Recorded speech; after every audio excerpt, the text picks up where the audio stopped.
can you please share your name? Artisina Hill. I go by Artie.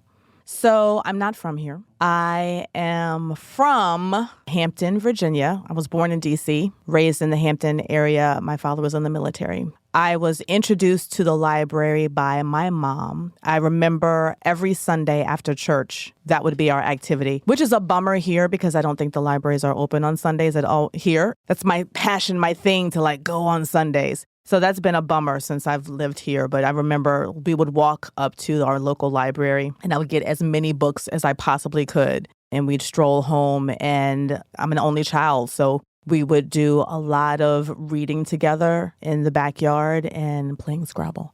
That's one of my memories, in having the summer book reading. So when I became a parent, that was one of the things that I wanted to do, was introduce my kids to the library. And so as a military child, moving around to different locations, the library was one of the first things that we always connected to, because it was the place for books, but it was also the place for community. And I found that to be helpful to me as an only child, to be connected to the community immediately wherever we moved to. But also as a parent, it did the same thing for me. I turned into my mom, and I was taking my kids to the library. And I love that it has always been a home for people to be able to learn about themselves, but to connect with other people as well. And the children's programming is amazing. And so when we moved here to Hartford, even though my kids were older, it was one of the first things that we did was join our local library and get our library cards. And I remembered we were able to choose which one we wanted because they had different designs. So I thought that was really cool and made it a fun experience. And to connect to the library in Hartford in that way was an immediate feeling of home again. I don't know why I'm about to get emotional right now. I am feeling so full because I love the library. I love the library like I love NPR. I love all things community and connection and information and education. And it's always been a place that's been welcoming. I remember my favorite librarians like I remember my favorite teachers. Like I remember being a lonely at-home mom and having some place to take my kids. We would look forward to going, and the librarians would just welcome them with open arms. We're so excited to show them new books, and to the point now that my daughter is applying to get her master's in library sciences. So it's a full circle moment for me because I know that even if she weren't doing that, she loves to read. And I know that she got that from the exposure that I had, which was given to me by my mom. And not to say that my dad wasn't around, because he was, but my father, both of my parents were working parents. And I was a latchkey kid. And as an only child, books were my friend. I had lots of friends. I'm very social. But as an only child, you have a lot of downtime. I always wanted company and people to spend the night with me and share. But everybody has their own homes. And, with working parents, everybody's so busy. I had a lot of downtime, and I read a lot. And I see that and saw that in my daughter, where she keeps a record of all the books that she's read. And just having that exposure, she caught the bug. But I know that if I hadn't exposed even my son, and he's not a big reader, my husband's not a big reader, they read for purpose and for information, and then they go on. They'd rather watch a video and then go do the thing. My son's rebuilding his bike now. He didn't pick up a book to do that. He, goes on YouTube and does that kind of thing. So everybody is different. It's literacy, but I know that he would not even be as far along as he is in his life if he hadn't been exposed. Every night we read to them. As an at-home mom, I had a crazy schedule. So I recently found a schedule of how I kept the day with the kids. And when I was out of town with my husband, I would give this schedule to my parents. And I was like, I was really crazy. They never even said anything to me about, we raised you. We know how to do this. But I had on there, lunchtime. And then before nap, we read a book. It's quiet from 2 to 5. And then you go through the whole rest of the day, and then bedtime routine, the bath, and there's a book again. So there was always reading. And I know that if there wasn't that connection with books, I know that my son, who was not a natural person to reach for a book, he may not have been as far along in his schooling as he should have been. Literacy is so important. The history of Hampton is so rich. I mean, I think about Fort Monroe and the freed slaves and the 1619 Project and everything that stemmed out of there, the NASA women that helped the astronauts. The lady that wrote that book went to my home church in Hampton. So it's amazing how so much culture and history can be around you and you not even know it until somebody tells you about it. And that's the importance of books. That's the importance of documenting our history, because if we don't do that, it can die with the people that made it happen. And there was a time where we had rich oral tradition of telling stories, but we don't have that anymore. So I applaud you for this project and for being able to capture some of the stories that people have in their hearts, so that they can share it, so that it continues to live beyond them, right? Because we're not going to be here forever. The history of Hampton and the importance of literacy. I think about the people who were enslaved that were not allowed to read or write. And I think about how important that is just in everyday life to survive. And I said this to a friend the other day. I was like, man, like when you travel just to go to the airport, I mean, you have to pay attention. If I'm by myself, I have to really pay attention. Like, where am I going? What am I doing? You're reading things constantly. What if you can't read? I have a picture in my kitchen because when I lived in Richmond, I used to volunteer at a literacy organization because I love reading so much. And I'm like, this is a tool and a gift that everyone should have. Whether you want to read for pleasure or not, you have to know how to read to navigate. Imagine how many people are moving through life, existing, surviving, hiding their lack of reading. There's an erasure. It is about reading and how, we can't read a thing if it's not available. So we have states that are trying to erase the history that happened, trying not to recognize what happened. Things actually happened. This is not anything new that things haven't been taught in school. That is why our parents and our families fought so hard to be able to share things with us, because they knew we weren't going to get it in school. But the farther away we get from that history, if we're not continuing to pass it down and the kids are not learning it in school, then did it happen? Can we actually prove that it happened if we don't have a book or any record or recording of it happening? Because even if you live in the North End or wherever in the country, there is a library. And shame on us if we're not utilizing that resource, because it's free. It's free. I hate to say that you have to put, what is that commercial word? It talks about all these things that cost so much and then this, priceless. That you have to actually put a dollar value on something for it to mean something. I would hate for that to happen, because then someone who needs access may not be able to afford that. I've always wondered, why don't more of us, and I'm saying us because I am talking about more Black and brown people, take advantage of the library? And this is something I've wondered for a long time, because I was fortunate enough to be able to be at home with my kids and take them to the library in the middle of the day while my husband was working and taking care of us. That's a privilege. So I didn't see many people that looked like me during those times. And that was probably because the people that were looking like me had to be at work to take care of their families. And I think about that when I was PTA and PTO president. Why aren't more people coming out to the meetings? Why aren't they more involved?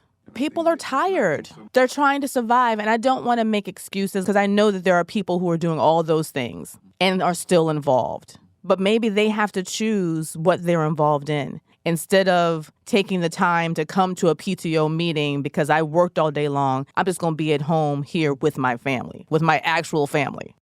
I remember we moved here, and one of the first things that I always do when we move to a new place is connect. I'm in a few organizations that allow me to find people right away. So I reached out to the people. Where do you get your hair done? Where do you get your teeth cleaned? You're doing that, and then it's like, all right, where's the closest library? Because that also, to me, connects me to the community that I live in. Because it's not just about the books, but you can also see what events are happening there. You can see the flyers, and it's just a good hub for finding out information about what's going on in the community. I don't know why everybody doesn't do it. It's just amazing to me. And so I remember going and getting my library card and signing up the kids and getting connected to Libby. And I am a part of a couple of different book clubs. And I always look to see if it's on Libby first before I go to Audible, because I'm like, I don't have to use those credits if it's free here through my library card.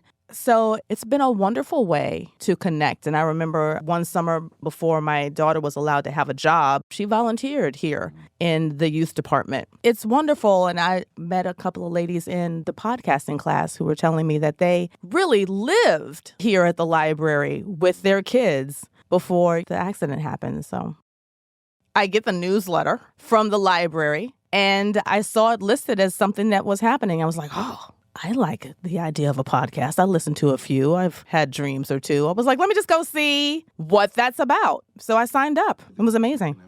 I mean, honestly, the exposure to the equipment, to professionals who do it already, they can share their experience and tell you how to edit. And listening to a thing is one experience, but actually being exposed to it and getting to touch and maneuver buttons and set up the equipment, that was pretty smart. I will say this, that I was like, ding, ding, ding. When you come in and you check out the equipment and you go off to your station and set it up yourself, brilliant move. Not only does it save the person from doing it for everybody, it's not going to be with you every time you try to do a thing. And so if you want to check this equipment out and do it at your house, well, you need to know how to set it up. So that was brilliant to have us physically do it, because also you learned by doing a thing. It was a win-win because we learned how to set things up. Oh, my 10-year-old self. Just keep visiting. That the library is going to be important to you even as an adult. That it's fun now. And maybe you'll fall out of love with it a little bit when you become a teenager, because you'll be so busy doing other things that maybe you're not at the library so much. But you can always go back home, and it will be there for you and your family. Just hold on. Sis, utilize that library. You think that you have to do it all yourself, that there are no resources out there for you. The library is your second home. I mean, I keep saying that, but the library is all things. Because if you don't know how to do a thing, girlfriend, there are books about it. My husband is not a big reader, but he was reading a book about parenting. And he was like, you might want to read this. I'm like, really? Okay. And it ended up changing my life. And it was about this woman who came up with this easy plan, EASY, eat, activity, sleep, you time. And that's what she said that babies needed. They needed to eat, they needed some activity, they need to sleep. And while they're having the sleep, it's you time. If I hadn't read that book, I based that schedule, like my kids were on that schedule until they had to basically tell me, we're done with naps. I was like, are we really? Because I enjoyed the you time. Really? There's so much. Like, I didn't know what I was doing as a mom. And I had my mom and my mother-in-law, I had them as resources, but I wanted to do it myself. And I stepped out of the working world to raise these children. And I was like, now what? And I learned so much by reading. And then the library also has those programs for you and your children. And take advantage of those. The librarian.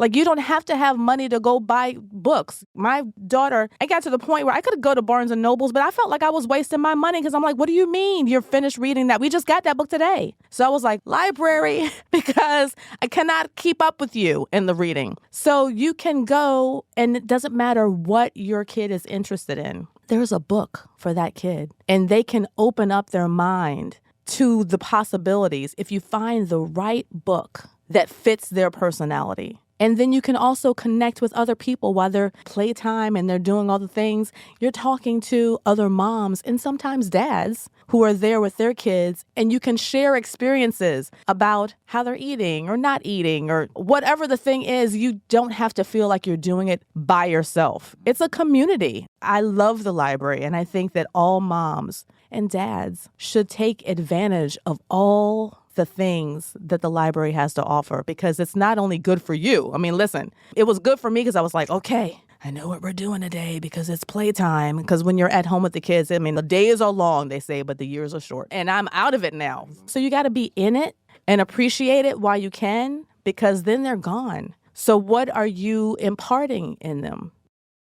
I feel like the library and my experiences and books shaped who I am. I love a good self-help book. I love somebody to tell me what I could be doing better with my life, because it's so short and I'm trying to be the best person that I can be. And I love learning from other people and other experiences. And if I can learn something and then also then pass it on to someone else, like that little nugget I just gave you, because it touched me. When I heard it, I was like, what? It is so true. And someone recently also said to me, you got about 30 summers left. And I was like, what? God willing. But 30 summers, that's it? What am I doing? What books am I taking with me to the beach this summer? What am I reading? What am I doing to enhance this time and this experience that I'm having in this life? Because that's what it's all about. It's about connection, and it's about getting to be and growing to be your highest self, and hopefully leaving some of that with somebody else so that their journey can be better. That's what the library does for me. It's what it's done for me, and I'm so, so grateful. Yeah, and kudos to HPL and what you're doing for this project to celebrate and recognize 250 years, period. But also this project in terms of how this looks, because we're in 250 years. Like, this was not happening 250 years ago. So it's amazing. It means that, yes, we embrace technology and we embrace all things new, but that we also continue to hold and value old things. And there's probably someone that was like, books on audio, books on tape, books on CD, nah, pasha. And, I love reading and actually holding a book. I absolutely do. But I also love my Kindle, because sometimes when I go on a vacation, I'm like, I don't know which book to take, and I can't take all of you. I don't know what I'm going to be in the mood for when I'm actually there. So to be able to have options on a Kindle, that's a beautiful thing. An honor for me. Love the library, love what you guys are doing, and thank you for the opportunity. Thank you for listening to 250 Stories, a production of HPL Studios at Hartford Public Library. This episode was written and produced by Christopher T. Brown, sound by Sam Sigmund, edited by Faith Lucas, and with photography and graphic design support from Hartford Public Library's communications team and the Hartford History Center. For more information on this project, visit www.hplstudios.hplct.org. New episodes release every Tuesday, so subscribe to stay tuned.